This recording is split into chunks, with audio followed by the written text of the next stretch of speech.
introverted noise. Hurry up, Daddy. Let's do it. Rolls out to the right. 5 seconds to go in the first half. Dante fires deep to the left. Moss caught it at the 11, but now he pitches it to Mo Williams. Touchdown! You gotta be kidding me!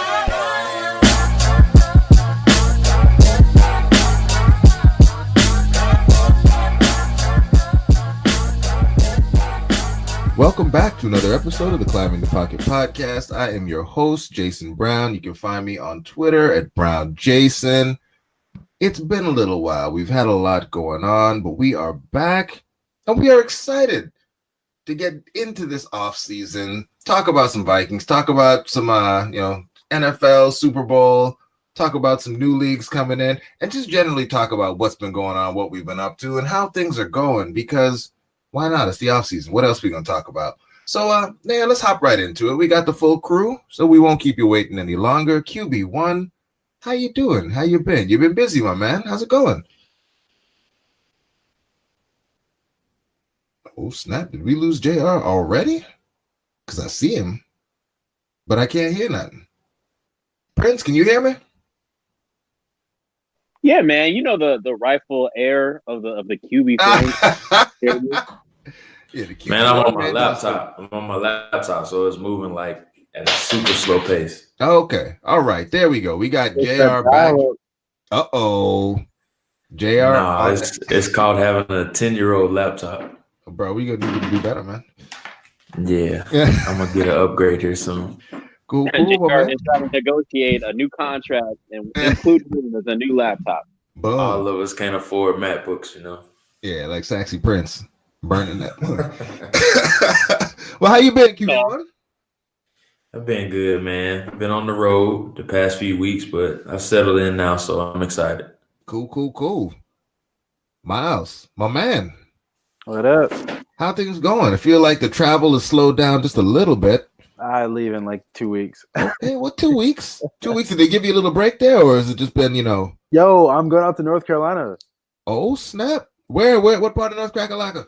Durham. I'm about, like, for real, I get in on Sunday. They have a North Carolina, they don't have a Duke game, so I'm pretty upset about it. But North Carolina plays Virginia. I might try to hit that up. Okay. Well, that's just Make sure you get some barbecue, some real barbecue while you're here. There you go. Oh, yeah, no doubt. That's just the universe trying to save you from yourself, Myles. Get you back on the right path. No Duke in your life. Go watch North Carolina play. Go watch them lose to Virginia. Why you gotta be like that, man? Why you gotta be like that? Hater. Yeah, that's true. I'm good though. Yeah, things have been good. Good. Glad to hear it. Sexy Prince, my man. You find your car? I did though. The only problem is I found it with a ticket on it. So I mean, we're gonna have to have a conversation or two to see how I can get that all rectified. But the car was found. Okay. Well, happy you found your car. And before we go any further, obviously we want to thank the listeners. We've been away for a little while, so y'all come on back. Tell your friends. CTB is back. About to be on the. Can lose his car. Hey. It's real cold. Don't be like Calvin Ridley. Myles, you've done that before. You know how it be.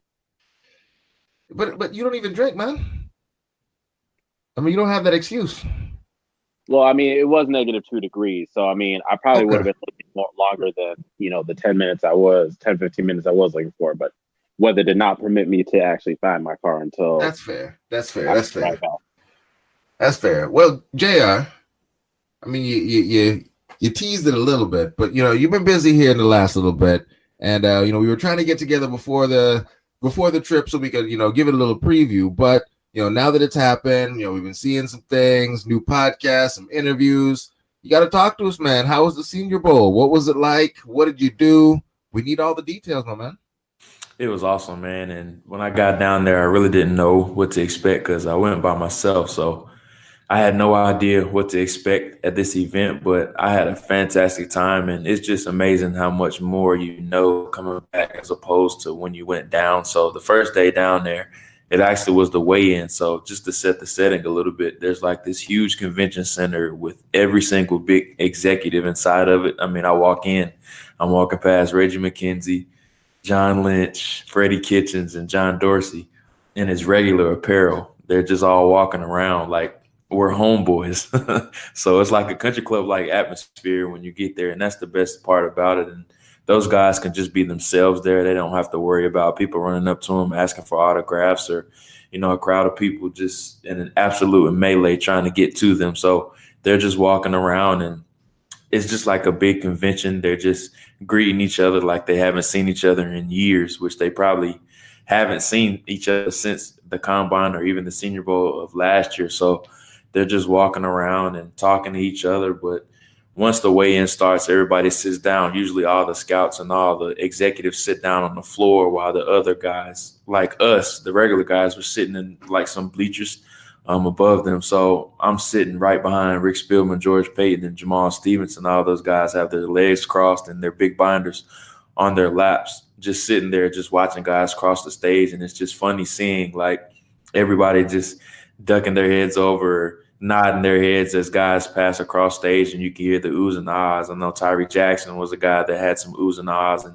Terrell Hanks, who's a linebacker from New Mexico State, he had some oohs and ahs, and some other guys as well. So it's just funny seeing the different reactions that you get when you are there. And that next day, or actually that same day, about 2 hours later, it's a media session where you transition to another convention center, and it's just players from each North and South team in an hour increments. You get a chance to walk around and interview each guy with however you so choose. Each guy has a certain time slot.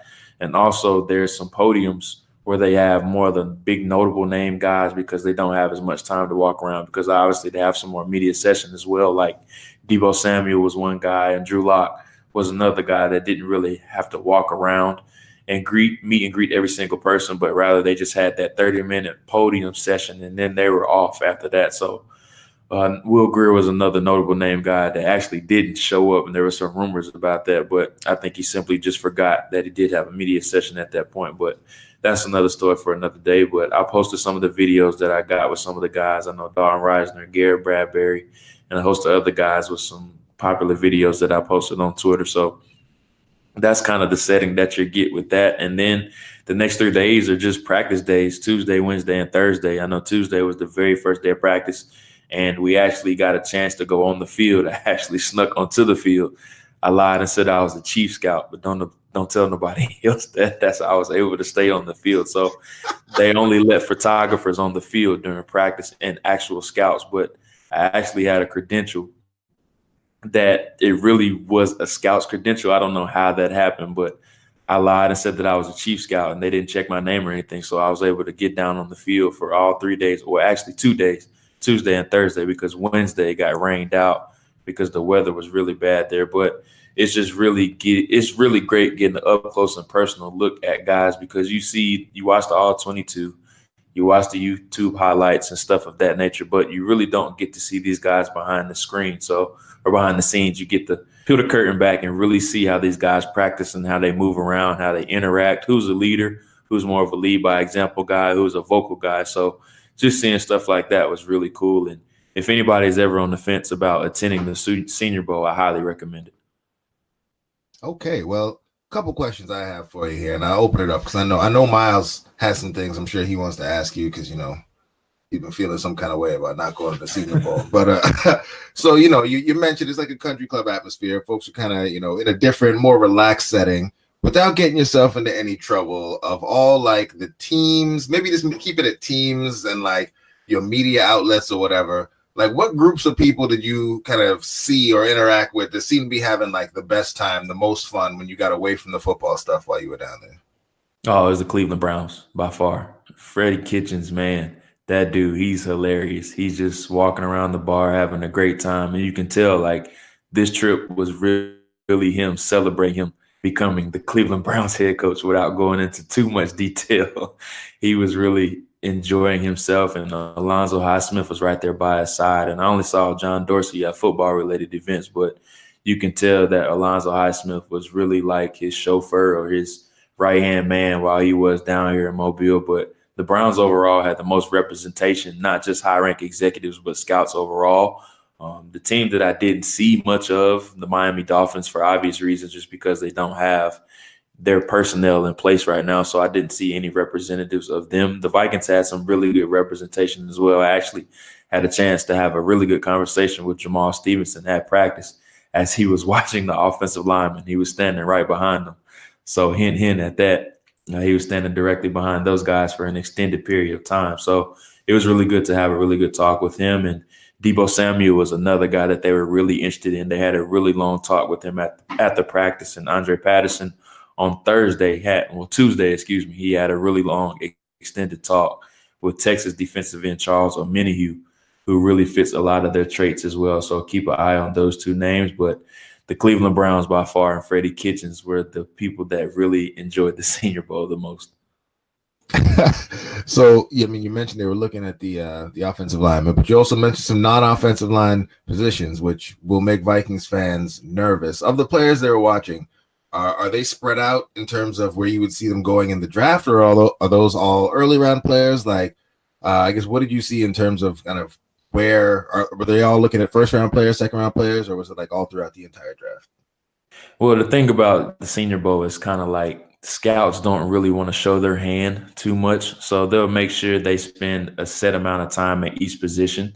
And the only guy that really tipped their hand a whole bunch was John Elway. Like, he was looking at the quarterbacks the entire time that he was there, and Dan Marino as well. Both of those guys were staying side by side right behind the quarterbacks every time you saw them, for obvious reasons, because the Dolphins, they're probably going to be looking for a quarterback, if not this year, then definitely next year. So, and John Elway, is clear that they're very interested in Drew Lock, which is the guy he had extended conversations with before and after practice too. So it's really funny seeing like which teams really tipped their hands, and most of them did a really good job of not really showing their hands, but you could tell like some teams were like, oh man, yeah, they really like this guy. Like the Packers, for example, they spent like an hour and a half just talking to Terrell Hanks, the linebacker from New Mexico State. They spent like an hour and a half talking to him in the lobby. So it's clear that they have high interest in him. Okay.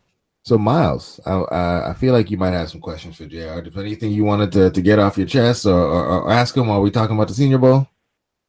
Yeah, I mean, in terms of being down there, what was the thing that you learned the most from the Senior Bowl trip that you don't think you assume you know a lot of things going into scouting and understanding what the Senior Bowl might be about, but what was the number one thing you like learned about this process that you didn't really know heading into it?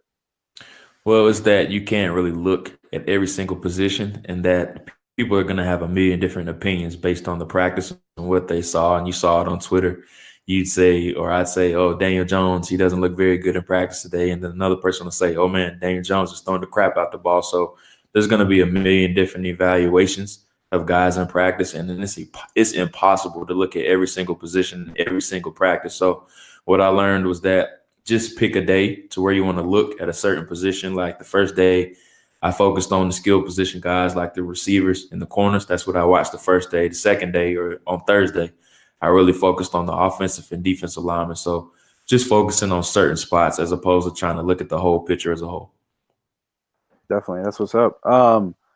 Last one, and you might have touched a little bit on it, but like in terms of your favorite, give me your favorite offensive lineman, or favorite offensive and defensive lineman, and then favorite skill position, receiver, tight end, DB, safety.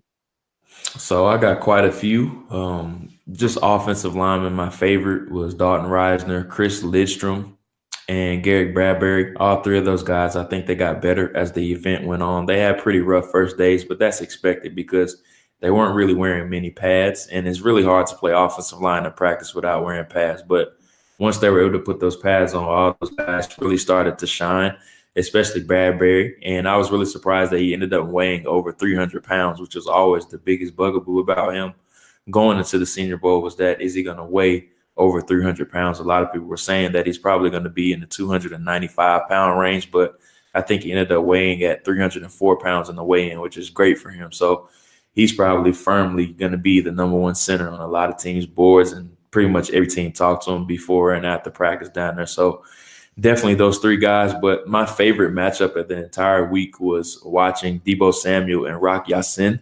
going against each other in practice. Just two alpha mentality types of guys, and both of those guys had exceptional Senior Bowls as well. So it was really good to see them to really create a nice little rivalry down there, and they really were going at it in practice. But Debo definitely got the best of them. But I really became a fan of Rock Ya-Sin. I got to interview him on Monday just to get a feel for him, and I had my eyes on him previously, but I really wanted to see how he did practice because I had some questions about his athleticism on film. But it was really good to see him put a good week together. Yeah, definitely. He looked really, at least from the practice I watched on NFL Network, he looked really confident out there too. Last question: Who give me two names that really disappointed you the most? The guys that you thought came into the week with somewhat big hype, and they came out of the week kind of not really showing you kind of what you expected to see from what you might have seen on tape.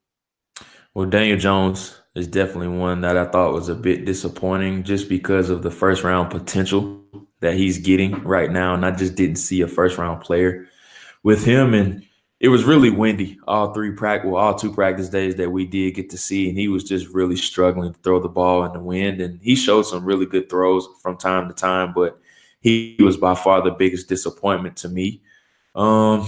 I really wasn't super disappointed in anybody else, but I probably would say Amani Oruwariye, that's his name, the cornerback from Penn State. I thought he really wasn't as good as I thought he would be.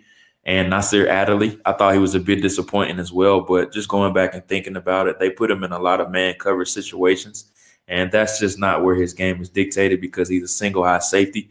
But now I know coming out of this event that he cannot be a nickel guy at all because he is a bit stiff when he is playing nickel and man coverage. So he's strictly a one high safety. Definitely. That's awesome. All right. Well, JR, you talked about it. You talked about him, and you talked about some of the other interviews you got to do. But, we'd be remiss if we didn't talk about, a big announcement you have coming up here. You mentioned the man, one of the most favorite people, been talked about on Vikings Twitter since about the midpoint in the season, where people, I think, started to come to the realization that things might not go the way we wanted them to in 2018.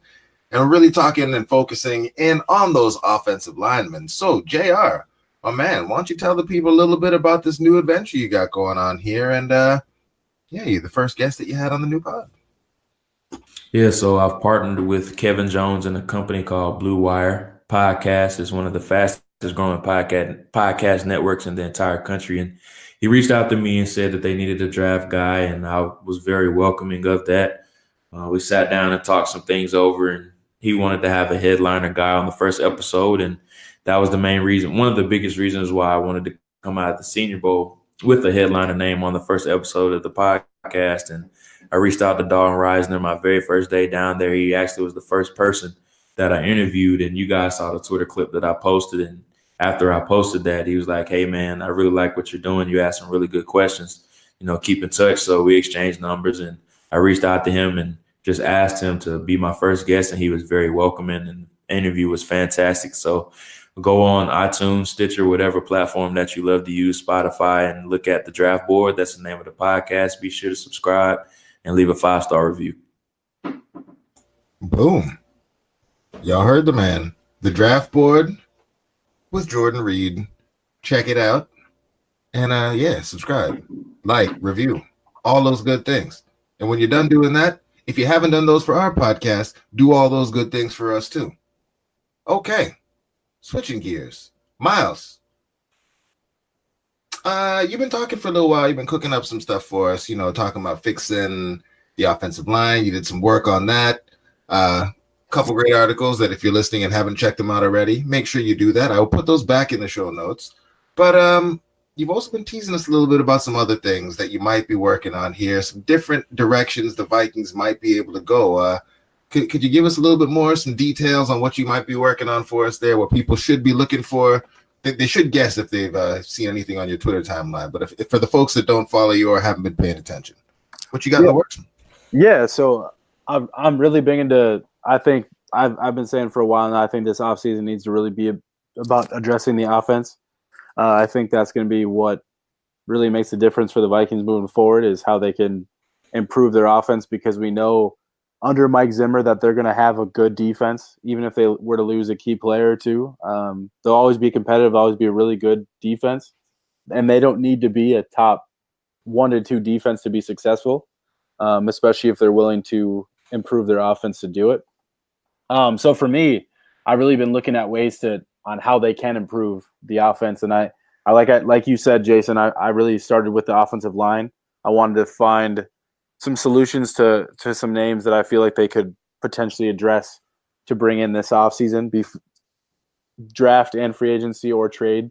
And now I'm looking at skill position players. Wide receiver and tight end are probably the top 2 for me, and kind of how they can address that. I think if they can go out and find a pretty solid veteran, cheap and in free agency, as well as I believe the tight end should be through the draft, but I mean, wouldn't surprise me if they're looking for a guy like Max Williams in free agency. So I'm really kind of piecing together. It'll probably turn into 2 articles on some names to keep an eye on for what the Vikings could do to address those 2 positions specifically on offense. Awesome, man. And I guess, bringing it back a little bit there, JR, based on what Myles was talking about there and the positions that, maybe we should be looking at, was there anyone in those groups that really stood out for you that the Vikings should be taking a look at while you were down at the Senior Bowl? Yeah, I mean, wide receiver is definitely one that I think they will address. They had their eyes on tight end as well. They really were kind of glued to that as well, even though I didn't really like any of the tight ends down there. None of them really stood out, in my opinion. Raymond, probably was the best one of the group that was down there. I was expecting a little bit more out of Josh Oliver, and Darnell Parham got injured after the first day, but he's a long way away from being a contributor. So wide receiver 3 is definitely someone or an area that they could look to improve. Jacoby Myers is a name from NC State, and Travis Pulgam from Old Dominion. I thought he had a fantastic 3rd day of practice as well. And those are 3rd, 4th, or 5th round guys that they definitely could take a look at. All right. Okay. Well, the moment that everyone, I'm sure, has been waiting on here, because this is a Vikings podcast, so why not have an episode where we talk very little about the current Vikings roster? Because, again, it's the offseason, and what are we going to say other than we're disappointed about this last season, and Kirk Cousins probably needs to be a little bit better, but the offensive line needs to get fixed, and we need to get him some weapons. So we'll continue to talk about those things, and Myles is going to give us some more details on fixing the weapons. He's already written about the offensive line, but there are new leagues coming, new football. More football. So the Super Bowl happens. We'll all watch that. And then we enter that part of the season that everyone not named really JR and Myles start to get depressed because there's no football to watch. More football is here. And we're going to talk about it. Not in depth, because how could we? But we're going to talk about it just a little bit, because we got the Alliance of American Football on the way. And it's time. The Vikings bring us heartbreak over and over and over again. Gentlemen, it's time for you to pick new teams that will bring you something other than heartbreak. As this new league launches, I need each of you to let me know who's going to win it all.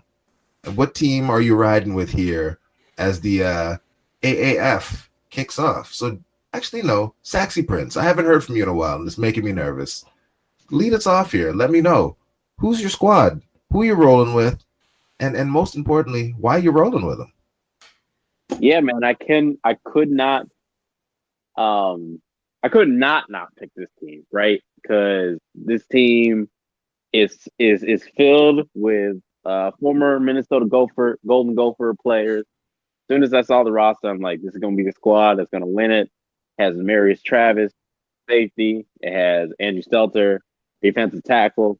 It has even a former Gopher QB who left the Gophers. And, yeah, he has some off the field issues. But the San Diego Fleet, y'all, that is going to be the team that's going to bring home the can we call it the mini bowl? Is that what the championship would be? The mini bowl, something like that? Oh no, I probably should have looked that up before we started talking about it, but I have no idea. We'll find that out by the next episode, though. It also has some former Vikings people. Brandon Hodges. I'm sure we don't remember who he is. That's all I got for the time being. But I'm telling y'all, this is gonna be the squad that's gonna be bringing us that little bit of satisfaction that we did not get from this past season from the Vikings. So I'm going with the San Diego Fleet. Okay, the San Diego Fleet. Myles Gorham, are you ready to give me some deep dive analysis on the AAF? Oh, yeah. Who is your squad? Who's bringing it home for us? Who is going to help you erase the sadness that was this past Viking season? Yeah, I mean, I'm gonna travel to the Midwest a little further southwest from here. I'm gonna go down to Utah and Salt Lake. The Salt Lake, what are they? The Salt Lake Stallions. I mean, they look poised to be that new up and coming dynasty in this AAF. How you get it together, man. Come on. Yeah, that's my bad. I mean, if we're looking for greatness, I know Vikings fans remember Matt Asiata. I mean, the guy is the king of the averaging 2.0 yards a carry. It's 2.9. And getting 3 touchdowns a game. So that I mean, what more do you need? Run the ball with him 50 times a game. They're going to win every game. You can't. That's unstoppable. But they also have a couple of receivers that I like. Kenny Bell that went to Nebraska. I liked him coming out a little bit. Jordan Leslie to BYU, and then Adonis Jennings, a guy at Temple that I liked last year that I thought would maybe stick somewhere. And then Vikings fans' favorite Nick Truesdale, the athletic freak from a few years back. Looks like he's gonna be balling for Salt Lake. Was that the Arena League dude? Yeah. He is making the rounds. Okay, all right. Just he's gonna play in every league. Every league that has okay, all right. I don't know anybody on the defensive side though. They're gonna be legit. That could be a problem. JR, how about you, man? Who are you picking to win this whole thing to help you forget the sadness of the last Viking season? Oh, it's the Memphis Express. Without question. We have the best quarterback competition. And we have the best quarterback competition in the league because one's going to win the starting job. We're probably going to have to end up trading one to a quarterback needy team. We have the battle for QB1 between Zach Mettenberger and Christian Hackenberg. Two guys that we feel really good about. But somebody's got to lose the quarterback competition in training camp. So we're going to see. The season starts next week. So we're going to see. We don't know who we're going to trot out there first, but we'll see. We got Zach Stacy behind him. He had a couple good years with the Rams, bounced around the league after that. All the other surrounding parts don't really matter at this point. Now, on defense, it is led by Charles James, the guy that somehow shows up on the NFL Network Top 100 every year just to talk junk about other guys. That's the leader of the defense. So we feel good about our quarterback situation. We have a stable running back. We're still working on the other parts, but we feel good about Charles James on defense. I mean, but given the quarterbacks you just listed, you're not worried at all about the offensive line? Because I feel like you might need to have an offensive line. Maybe. We're not going to worry about all that right now. Okay. We got to start at the top right now. We feel good about our quarterback situation, and we'll go from there. Well, just around this thing, the team that's actually going to hold it down, win this whole thing is obviously the Atlanta Legends. Speaking of quarterbacks, they have one of the three quarterbacks in probably this whole league that I'd actually heard of in Aaron Murray. And they got Denard Robinson at running back, Akram Wadley, who was a favorite of draft Twitter for some reason, but he's on this team, so he must be okay. Myles has got Bug Howard. Okay, that's about it for people I recognize in the roster. Avery Genesee. I feel like he might have passed through.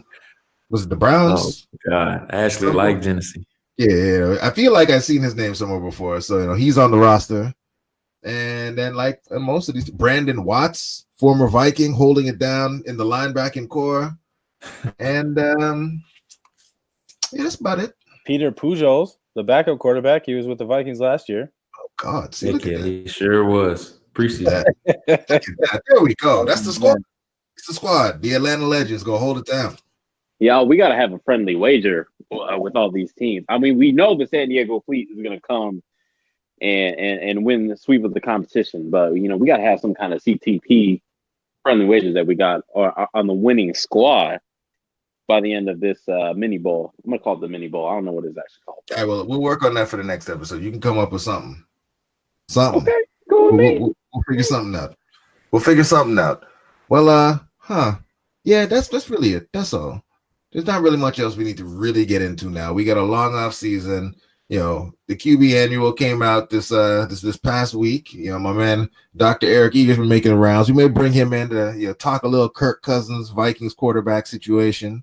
But we're gonna space some things out because we got a long time, a lot of stuff to talk about, and we just had to get back into the routine, back into the saddle. So that's it.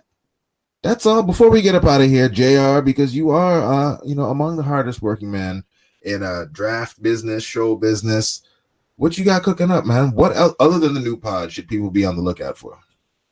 Just putting up some scouting reports on cover one of various guys. We're not really, targeting one certain position. It's kind of just random at this point. But next Friday, I'll be releasing my top 50. So be on the lookout for that. Ooh, top 50. All right. Anyone in there that's gonna be like a real big surprise that we should be looking for? Not really. And I mean, it's just some most notable names at this point. I don't have anybody that nobody's ever heard of or anything like that. Okay. All right. Myles, we talked about it a little bit, but I guess when should folks expect maybe part one of this series that you're working on? Yeah, I'll have it drop next week. And then I'll be posting some probably some gifts and stuff on Twitter. Boom, that's what I'm talking about. It gets cold and Myles gets to work. Sexy Prince. Yeah, man. Your computer still work? It does. He called you. We can't even make jokes about my computer after the beginning of the show started. But hey, mine just had to warm up a little bit. We're good. Crank it up. I think I'm gonna start. Yeah, obviously once this polar vortex gets over, start rewatching the season. Give some thoughts on probably each game, really, to see what I'm reviewing as far as the tape and whatnot. So, all right, that's what I'm talking about. Oh, yeah. What's up, JR? Nah, see. After talking about your laptop, Prince, JR came in and it was all gone. There was just nothing there but AOL. Well, all right, listeners, if you're still here, thanks for sticking with us. And gentlemen, as always, thanks for coming on, chopping it up, talking some football. I guess talking a little Vikings, but not really. And if you want to hear more about JR's awesome time at the Senior Bowl, make sure you go over, subscribe to the new pod, leave a review, and he'll be having some more interviews on the way. And I think he also teased that he might be having some things upcoming with some other draft personalities and things of that sort. So check it out, support the man, and that's it. We're up out of here. We will talk to y'all soon. Have a good one.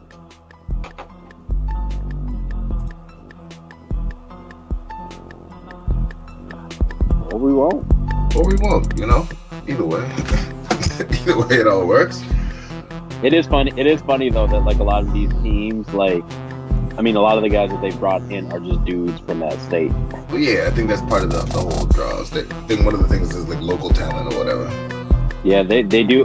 Like, hopefully they can expand next year and add on like another 4 teams or whatever the case is. But they got Demontre Moore on this team. Wasn't he like a 2nd round pick? Damn. All right. Fall from grace. All right.